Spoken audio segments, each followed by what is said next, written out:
What do you think Game 5 between the Celtics and the Nets is going to result in?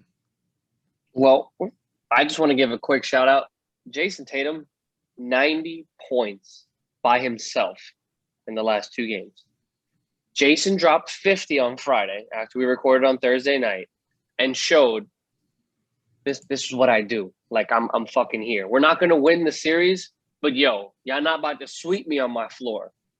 And I think that speaks volume to the type of player that Jason Tatum is and that level of separation between him and a lot of players in his age category. He's up there with the Luka Doncic's under the 25 age.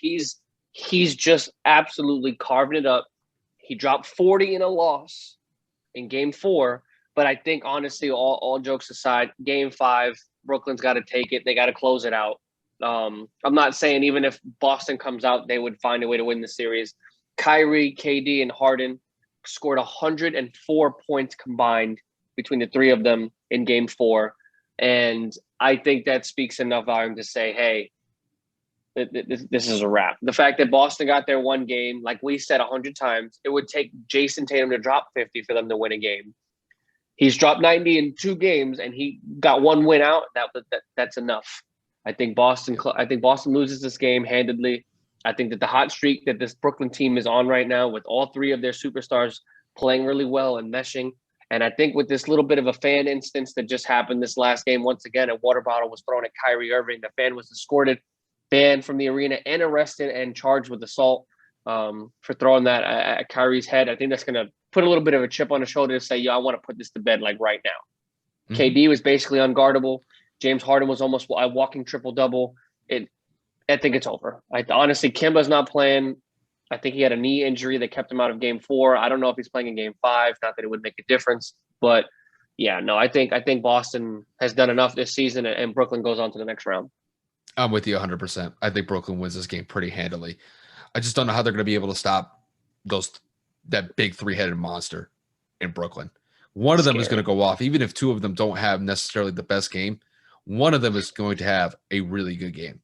And honestly, you could have your pick of who you think is going to have a good game. I could think that probably 2, if not all 3, are going to have a pretty sizable impact in Game 5.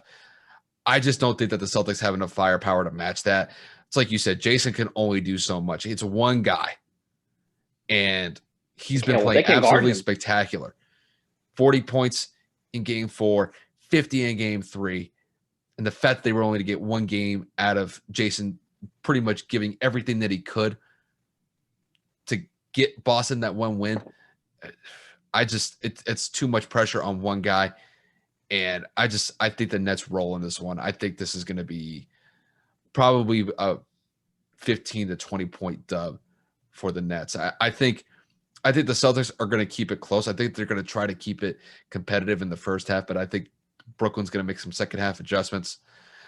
And I think KD, Kyrie, or James, one of them is going to pop up in the third quarter. I just think it's going to be an avalanche for Boston. And I just don't think Boston's going to be able to recover from that. And then I think the Nets win this game and they move on to the second round of the playoffs.